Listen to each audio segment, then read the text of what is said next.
இக்கதையில் வரும் சம்பவங்கள் மற்றும் கதாபாத்திரங்கள் அனைத்தும் கற்பனையே. இது யார் மனதையும் புண்படுத்தும் நோக்கமல்ல. இந்த கதை நம் குழந்தைகளின் பண்பு, அறிவு, ஆற்றலை மேம்படுத்தும் எண்ணங்களுடன் மட்டுமே பதிவிடப்படுகிறது. இக்கதையில் வரும் சம்பவங்களை முயற்சிக்க வேண்டாம். முயற்சித்தால் வரும் ஆபத்துக்கு எங்கள் மக்களுக்கு முன்னாடி ஒரு நகரத்துல அபிஷேக் அப்படிங்கிற ஆளு வாழ்ந்துட்டு இருந்தாரு.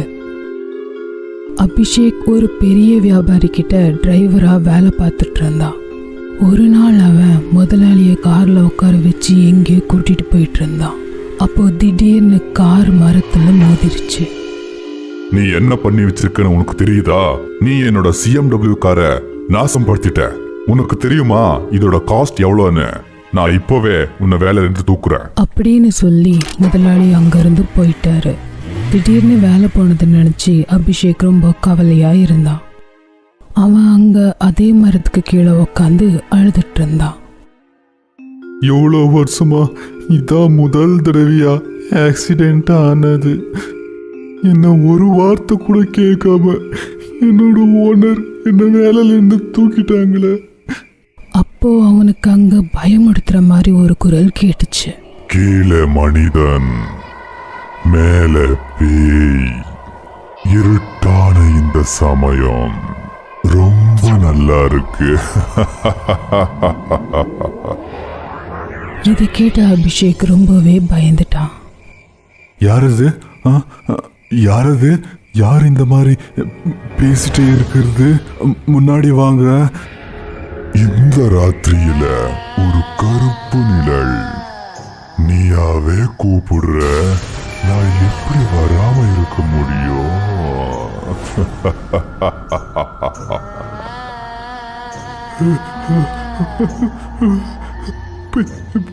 பேயா? ஆலமரத்துல பேய் இருக்காம இன்னென்ன மாம்பழம் இருக்குமா?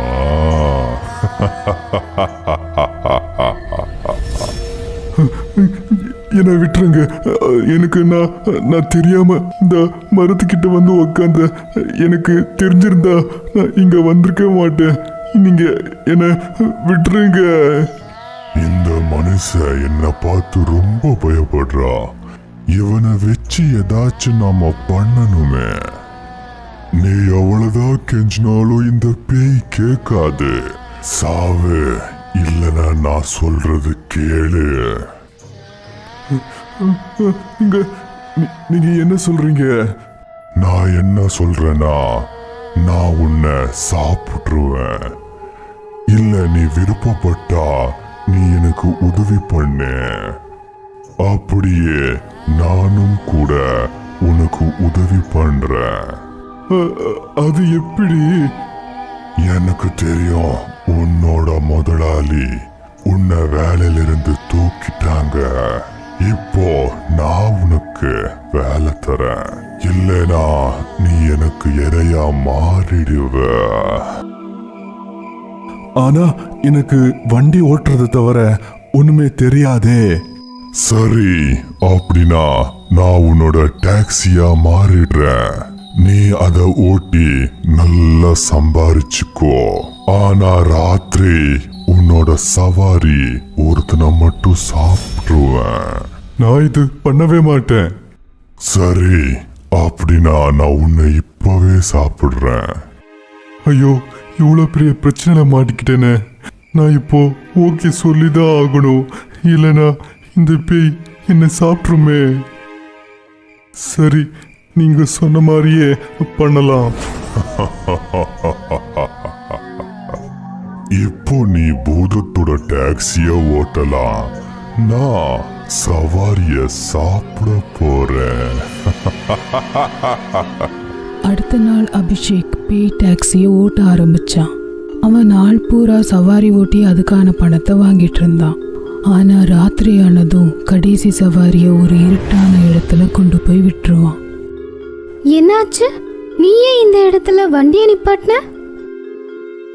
மன்னிச்சிருங்க சிஸ்டர், இப்போ டாக்ஸியோட சாப்பாடு டைம். அப்படின்னா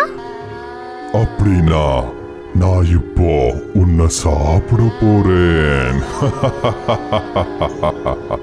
அப்போ திடீர்னு பேய் டாக்ஸி அதோட உண்மையான உருவமான பேய் உருவத்துக்கு மாறுச்சு.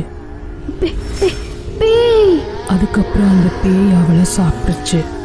இப்படியே சில மாதங்கள் போச்சு. அதுக்கப்புறம் ஒரு நாள் ராத்திரி ஒருத்தர் டாக்ஸி கிட்ட வந்தாரு. என்னப்பா தம்பி, வீட்டுக்கு போகணும், டாக்ஸி வருமா? வாங்க சார் வாங்க, கண்டிப்பா வந்து உக்காருங்க. கொஞ்சம் முன்னாடி போய் அபிஷேக் வண்டியை நிப்பாட்டினான். என்னாச்சுப்பா, வண்டி நிறுத்திட்டேன்? மன்னிச்சிருங்க சார், என்னோட டாக்ஸிக்கு சாப்பாட்டு டைம் ஆயிருச்சு சார். அப்படின்னா நான் உன்னை இப்போ சாப்பிட போறேன்.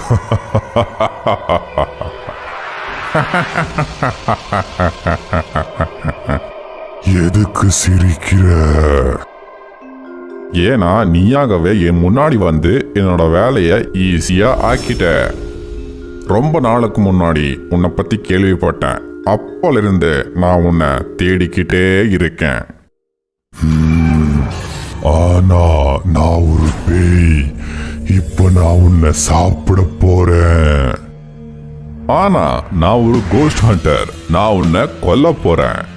பேய் பிடிக்கிறவனை பார்த்ததும் பேய் அங்கேயே நடுங்க ஆரம்பிச்சிருச்சு. கோஸ்ட் ஹண்டர், நீ என்னை விட்டுரு. இனிமே யாரையும் நான் சாப்பிடவே மாட்டேன். ஆனா பேய் பிடிக்கிறவன் அவன் பேச்சை கேட்கவே இல்லை. அவன் சக்தி வாய்ந்த மந்திரத்தால பேயை தாக்குனான்.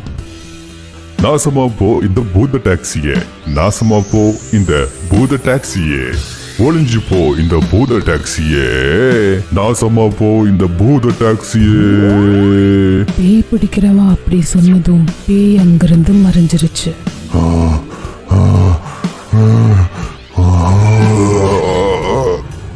அப்போ திடீர்னு அபிஷேக் ரொம்ப சத்தமா அழ ஆரம்பிச்சான். என்ன மன்னிச்சிருங்க பேய் ஹண்டர், அந்த பேய் தான் அப்படி சொல்லுச்சு. நான் யாராச்சும் கொண்டுட்டு வரலன்னா அது என்ன சாப்பிட்ரும்னு சொல்லுச்சு. எனக்கு தெரியும், இந்த பூதம் எல்லாம் ரொம்ப ஷார்ப்பா இருக்கும். அதனால நான் உன்னை ஒண்ணுமே பண்ண மாட்டேன். நீ போகலாம். இப்படி பேய் பிடிக்கிறவன் அந்த பேய் டாக்ஸியோட கதையை முடிச்சிட்டான். அதுக்கப்புறம் அந்த பேயோட தொல்லையிலிருந்து அபிஷேக்கை காப்பாத்தினான்.